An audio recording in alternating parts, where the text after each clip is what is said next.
جی السلام علیکم اسٹوڈنٹس، بیٹا کیسے ہیں آپ لوگ؟ بیٹا ہم نے رویژن جو ہے وہ سٹارٹ کی ہوئی ہے. تو بیٹا فرسٹ والے یہ کچھ چیپٹر ایسے تھے جو آپ کو آن لائن نہیں کروائے گئے. تو بیٹا ہم ایسا کرتے ہیں کہ اب سٹارٹ سے ہی دوبارہ شروع کرتے ہیں. ہم بیٹا پہلے اس کی رویژن بہت ڈیپلی کریں گے تاکہ جو کوئی کمی بیشی آپ لوگوں کی رہ گئی ہے، جو تھوڑا بہت آپ بیٹا مزید جو ہے آپ کو ضرورت ہے جس چیز کی، ہم دوبارہ سے اس کی رویژن کرتے ہیں. اور ساری چیزیں آپ لوگوں نے بہت اچھی طرح یاد کرنی ہے. دوبارہ سے بیٹا کچھ بھی نہیں چھوڑنا، ہر چیز آپ نے پیپر کے لیے بہت اچھی طرح تیار کریں. تو ہم رویژن کرنے کے بعد انشاءاللہ سیکنڈ ٹرم جو ہے اس کی طرف جائیں گے. تو اب آپ لوگوں نے بیٹا ہم دوبارہ سے شروع سے چیپٹر کرتے ہیں. تو فرسٹ ہمارا جو چیپٹر ہے باب دوم جو ہے اس کا جو چیپٹر ایمانیات اور عبادات، اس میں بیٹا ہم ٹاپک اللہ تعالیٰ پر ایمان اس کے بارے میں ہم پڑھیں گے. تو سب سے پہلے ہم ایمان کا مفہوم جو ہے وہ پڑھتے ہیں کہ ایمان کا مفہوم کیا ہے. تو ایمان سے مراد بیٹا کسی چیز کو مان لینا، دل سے تسلیم کر لینا، یعنی حق کو حقیقت جان کر اسی پر یقین جو ہے وہ قائم کر لینا اور اس کو دل سے مان لینا.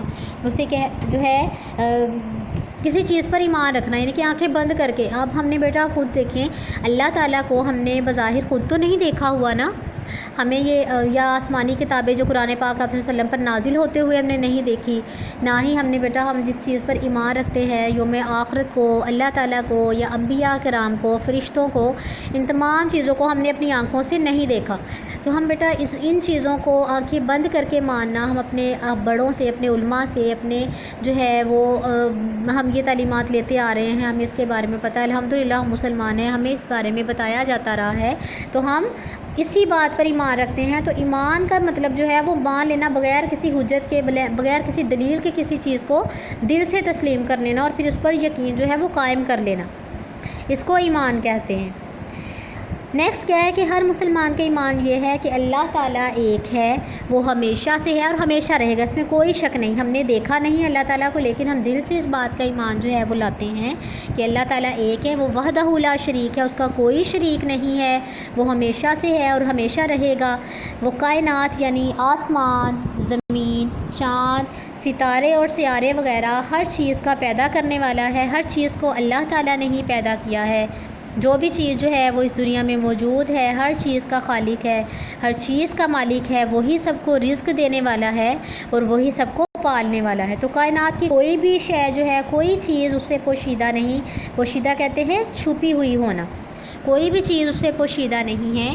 اسی کے پاس زندگی اور موت کا اختیار ہے اور وہ ہر عیب سے، ہر گناہ سے، ہر برائی سے پاک ہے. عیب بیٹا کہتے ہیں کوئی برائی، تو وہ ہر برائی سے پاک ہے، ہر عیب سے پاک ہے، ہر چیز پر پوری قدرت رکھتا ہے اور کوئی اس کی برابری کرنے والا نہیں ہے. کائنات کی ہر شے اسی کے حکم کے جو ہے پابند ہے، اسی کے مطابق، اسی کے حکم کے مطابق ہر شے چلتی ہے. تو بیٹا اس میں ایک کویشچن بھی بنتا ہے کہ اللہ تعالیٰ کی کون سی صفات ہیں، اللہ تعالیٰ کی صفات بتائیں.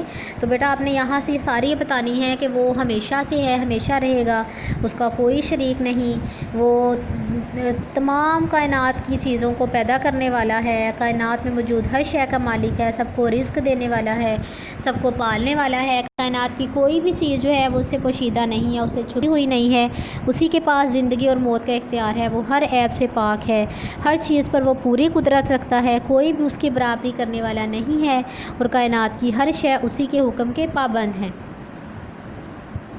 نیکسٹ آ گیا کہ ایمان میں یہ بھی شامل ہے. اب یہ بیٹا یہ بھی کویشچن بنتا ہے کہ ایمان میں اور کون کون سی باتیں شامل ہیں، ایمان میں کون سی باتیں شامل ہیں. ٹھیک ہے، تو اللہ تعالیٰ کی ذات پر پختہ یقین رکھا جائے، صرف اسی کو عبادت کے لائق سمجھا جائے، کہ اس کے علاوہ کوئی عبادت کے لائق ہے ہی نہیں. وہ اللہ تعالیٰ کی ہی ذات ہے جس کی ہم عبادت کر سکتے ہیں، جس کی ہم جو ہے وہ عبادت کر سکتے ہیں، جس کی پوجا کر سکتے ہیں. آپ بیٹا خود دیکھیں یہ مختلف جو مذاہب ہیں انہوں نے عبادت کرنے کے لیے مختلف چیزیں اپنے لیے بنائی ہوئی ہیں، جیسے بت بنائے ہوئے ہیں، مختلف قسم کے بچڑے. اب بیٹا کیا انسانی عقل اس بات کو گوارا کرتی ہے پتھر کے اپنے ہاتھوں سے بت جو ہے تراشنا اور اس کو پوچھ کیا وہ بت خود اپنے لیے کسی قسم کا کوئی اختیار رکھتے ہیں؟ ان کے اوپر اگر مکھی بیٹھ جائے تو وہ مکھی تک جو ہے وہ اپنے اوپر سے نہیں اڑا سکتے، وہ کسی چیز کا اختیار نہیں رکھتے. تو اب کسی انسان کو وہ کیا فائدہ یا نقصان وہ پہنچا سکتے ہیں۔ تو اس طرح کی جو ذہنی کیفیت ہے، اس طرح کو بالکل جس کو کہتے ہیں کہ وہ اللہ تعالیٰ نے مہر لگا دی ہے نا ان کے دلوں پر، وہ اندھے ہو گئے ہیں، ان کو کچھ نظر نہیں آ رہا، ان کو پتہ نہیں وہ کیا کر رہے ہیں۔ تو صرف عبادت کے لائق صرف اللہ تعالیٰ کی ہی ذات ہے، اس کے علاوہ کسی اور کی عبادت جو ہے وہ نہیں انسان کر سکتا، نہ ہی کوئی اس عبادت کے لائق ہے۔ اس کی ذات اور صفات میں کسی کو شریک نہ ٹھہرایا جائے، صرف اسی کی ہی عبادت کی جائے، اسی کو عبادت کے لائق سمجھا جائے، اس کی ذات اور صفات میں کسی کو شریک نہ ٹھہرایا جائے، اور اللہ تعالیٰ کی طرف سے انسانوں کی ہدایت کے لیے بھیجی گئی جو آسمانی کتابیں ہیں اور تمام نبیوں اور رسولوں کو سچا تسلیم کر لیا جائے، اور آپ صلی اللہ علیہ وسلم کو قیامت تک کے لیے آخری رسول جو ہے وہ اور آخری نبی تسلیم کر لیا جائے، اور قرآن کریم کو اللہ تعالیٰ کی بھیجی گئی آخری کتاب تسلیم کر لیا جائے۔ نیکسٹ بیٹا اس کا ٹاپک، اسی کا ٹاپک جو ہے وہ توحید ہم پڑھ رہے ہیں کہ توحید کسے کہتے ہیں۔ توحید یعنی کہ اس کا بیٹا معنی و مفہوم جب آتا ہے کویشچن کے معنی و مفہوم لکھیں کہ توحید کسے کہتے ہیں۔ تو توحید کے معنی اللہ تعالیٰ کے ایک ہونے پر یقین رکھنا، یعنی اللہ تعالیٰ جو ہے وہ واحد ہے، وہ واحد و یکتا ہے، کوئی جو ہے اس کا شریک نہیں، اس کے علاوہ کوئی دوسرا جو ہے وہ عبادت کے لائق نہیں۔ اللہ کو ایک ماننا اور اس کی ذات و صفات میں کسی غیر کو شریک نہ ٹھہرانا، یعنی کہ ذات میں کہ اللہ تعالیٰ کی ذات واحد ہے، اللہ تعالیٰ کے علاوہ اور کوئی ذات نہیں جو انسانوں کو جو ہے پیدا کر سکتی ہے یا کوئی انسانوں کو جو ہے وہ نفع و نقصان پہنچا سکتی ہے، اور صفات میں کہ جو صفات اللہ تعالیٰ کی ہیں وہ کسی اور کی صفات ہو ہی نہیں سکتی۔ جو اللہ تعالیٰ کی صفات ہیں وہ اپنی ذات اور اپنی صفات میں وحدہ یکتا ہے، وحدہ لا شریک ہے، کوئی بھی اس کا شریک نہیں۔ نیکسٹ ہے کہ عقیدہ توحید جو ہے وہ ایمان کی بنیاد ہے۔ عقیدہ توحید کی بنیاد پر اگر ہم عقیدہ جو ہے وہ اپنا توحید پر قائم رکھتے ہیں، اسی بنا پر ہم اپنے ایمان پر موجود ہیں۔ تو یہ بیٹا کویشچن بھی آتا ہے کہ عقیدہ توحید جو ہے وہ قرآن آیات کی روشنی میں بتائیں۔ تو اسلام میں اس کو بہت زیادہ اہمیت حاصل ہے، بہت زیادہ اہمیت اسے دی گئی ہے۔ تمام انبیاء علیہم الصلاۃ والسلام یہی تعلیم لے کر دنیا میں آئے ہیں، اور توحید کے بارے میں اللہ تعالیٰ نے بہت جگہ پر ارشاد جو ہے وہ فرمایا ہے۔ قرآن پاک کے مختلف آیات میں اس کے بارے میں اللہ تعالیٰ نے خود دعوت دی ہے، اور کیا فرمایا ہے؟ وَإِلَٰهُكُمْ، اور تمہارا معبود الہ معبود ہے، واحد ایک، کہ تمہارا معبود وحدہ لا شریک ہے۔ تو یہ بیٹا سورۃ بقرہ کی آیت نمبر 163 ہے، اس کا ترجمہ اور لوگو۔ خدا تمہارا معبود خدائے واحد ہے، اور تمہارا معبود خدائے واحد ہے۔ لیسا کمثلہ شیء، کہ اس جیسی کوئی چیز نہیں، کہ جو خدائے واحد ہے اس جیسا کوئی نہیں، اس کا کوئی جو ہے وہ ہم پلہ نہیں، نہ ہی اس کا کوئی ہمسر ہے۔ یہ بیٹا سورۃ شورى کی آیت نمبر 11 ہے۔ بیٹا جو آیات قرآنیہ یہاں پر دی جاتی ہیں، جو آیات مبارکہ یا ان کا بیٹا یہ آپ نے ایسے ہی یاد کرنی ہے۔ کوئی بھی آیت سورت جو ہے وہ آپ لوگوں نے کوئی آیت دی جاتی ہے، اس کا حوالہ کہ کس سورت کی آیت ہے اور آیت نمبر کیا ہے، بیٹا یہ شارٹ کویشچنز میں بھی موسٹلی پوچھا جاتا ہے، اور MCQs میں بھی اس کے بارے میں جو ہے وہ کویشچننگ ہو جاتی ہے۔ تو آپ لوگوں نے آیات اور ان کا ترجمہ بہت اچھے طریقے سے یاد کرنا ہے۔ آپ کو اس کا سورت نمبر اور اس کی آیت نمبر جو ہے اس کا پتہ ہونا چاہیے۔ نیکسٹ آگے کیا اس میں بیان کیا گیا ہے کہ ضروری ہے کہ تمام مشکلات و مصائب میں صرف اسی پر بھروسہ کیا جائے، اسی کو وحدہ شریک جو ہے وہ سمجھا جائے، اسی سے مدد مانگی جائے کہ اگر ہم پر کوئی مصیبت آ گئی ہے، کوئی مشکل آ گئی ہے، تو ہمیں صرف اللہ تعالیٰ نے ہی اس مشکل سے نکالنا ہے، اللہ تعالیٰ نے ہی ہماری مدد کرنی ہے۔ اس کے علاوہ کوئی ایسا شخص دنیا میں ہے ہی نہیں جو ہم پر جو ہے وہ ہمیں مشکلات و مصائب سے بچائے۔ تو اللہ تعالیٰ سے ہی مدد مانگنی ہے، اللہ تعالیٰ سے ہی دعا کرنی ہے، اسی سے مدد طلب کرنی ہے۔ جیسا کہ سورۃ فاتحہ کی آیت میں اللہ تعالیٰ نے ارشاد فرمایا کہ ایاک نعبد و ایاک نستعین، سورۃ فاتحہ کی آیت نمبر 4 ہے کہ ترجمہ اے پروردگار ہم تیری ہی عبادت کرتے ہیں اور تجھ سے مدد مانگتے ہیں۔ اگر ہم کائنات کے نظام پر غور کریں تو سورج جو ہے وہ ہر روز اپنے مقررہ وقت پر طلوع ہوتا ہے اور مقررہ وقت پر غروب ہو جاتا ہے۔ ہم دیکھیں کہ سورج دیکھیں کیسے نکلتا ہے، دن جو ہے وہ اس کا آغاز ہوتا ہے، سارا دن جو ہے وہ سورج رہتا ہے، پھر شام ہوتی ہے سورج غائب ہو جاتا ہے، پھر مقررہ وقت پر کوئی بھی چیز بیٹا اپنے ایک ذرے سے بھی آگے پیچھے نہیں جا سکتی اللہ کے حکم کے مطابق۔ ہر چیز اپنے دائرے میں تیر رہی ہے، ہر چیز جو ہے وہ اپنے مقررہ وقت پر، ہر کام اپنے مقررہ وقت پر ہوتا ہے۔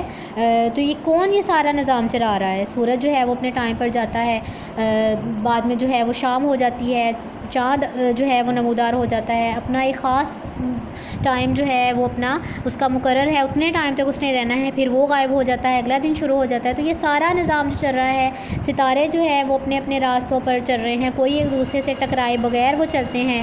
چاند کی منزلیں جو ہیں مقرر ہیں، چاند اپنے منازل جو ہے وہ طے کرتا ہے۔ موسم آتے جاتے ہیں، جیسے موسم گرما، موسم سرما، موسم بہار، ہر موسم جو ہے وہ اپنے وقت کے مطابق آتا ہے اور واپس لوٹ جاتا ہے، اگلا موسم آتا ہے۔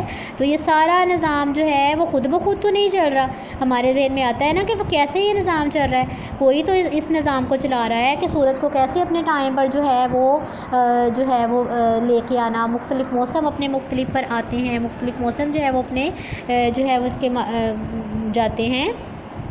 تو یہ انسانی ذہن جو ہے وہ اس بارے میں سوچتا ہے کہ آخر ایسی کون سی ہستی ہے یہ جو یہ سارا نظام چلا رہی ہے۔ تو اگر اس کی خدائی میں کوئی اس کا شریک ہوتا تو کبھی نہ ایسا کبھی بھی جو ہے وہ ایسا نہ ہوتا کہ کوئی اختلاف نہ ہوتا۔ اب بیٹا خود دیکھیں، گھر میں ہم رہتے ہیں، ہمارے بہن بھائی جو ہوتے ہیں، والدین ہوتے ہیں، کبھی گھر میں رہتے ہوئے والدین بہن بھائیوں کے ساتھ کوئی نہ کوئی کسی بات پر اختلاف ہو ہی جاتا ہے نا، بہن بھائیوں میں لڑائی ہو جاتی ہے، کسی بات پر اختلاف ہو جاتا ہے۔ تو بیٹا اگر دو خدا ہوتے تو یہ سارا نظام کیسے اتنا اچھا چلتا، کوئی نہ کوئی تو اختلاف ہوتا نا، کسی طرح جو ہے وہ کسی بات پر ان کا اختلاف ہوتا، کسی بات پر جو ہے وہ کبھی سورج نہ نکلتا یا کبھی چاند نہ نکلتا، کچھ تو اختلاف ہوتا نا۔ لیکن یہ صرف وحدہ لا شریک ایک خدا ہے جو ہے ہر نظام کو بہت اچھے اور بہترین انداز میں جو ہے وہ چلا رہا ہے، کوئی بھی اس کا شریک نہیں ہے۔ تو یہ اسی لیے ایسا ہوتا ہے کہ اللہ تعالیٰ واحدہ لا شریک ہے، اگر اس کا کوئی شریک ہوتا تو کبھی نہ کبھی کسی بات پر اختلاف ضرور ہوتا، مگر ایسا نہیں ہے۔ مختصر یہ کہ اللہ تعالیٰ کی ذات یکتا ہے، واحد ہے، اس کا کوئی شریک نہیں، وہی خالق و مالک ہے، ہماری زندگی اور موت اسی کے ہاتھ میں ہے، ہماری تمام ضرورتیں وہی پوری کرتا ہے، اسی لیے ہمیں صرف اسی کی ہی عبادت کرنی چاہیے۔ جی بیٹا اتنا آج کا ٹاپک جو ہے وہ ہم اتنا ہی پڑھیں گے، اس کو آپ لوگوں نے بہت اچھے طریقے سے یاد کرنا ہے۔ بیٹا کسی چیز کی سمجھ نہیں لگی یا اگر آپ کچھ دوبارہ سمجھنا چاہتے ہیں تو آپ بیٹا رابطہ کر سکتے ہیں، آپ دوبارہ وہ بتا دیں، میں آپ کو دوبارہ وہ سمجھا سکتی ہوں۔ تو بیٹا یہ چیپٹر آپ لوگوں نے لیسن بہت اچھی طرح یاد کرنا ہے۔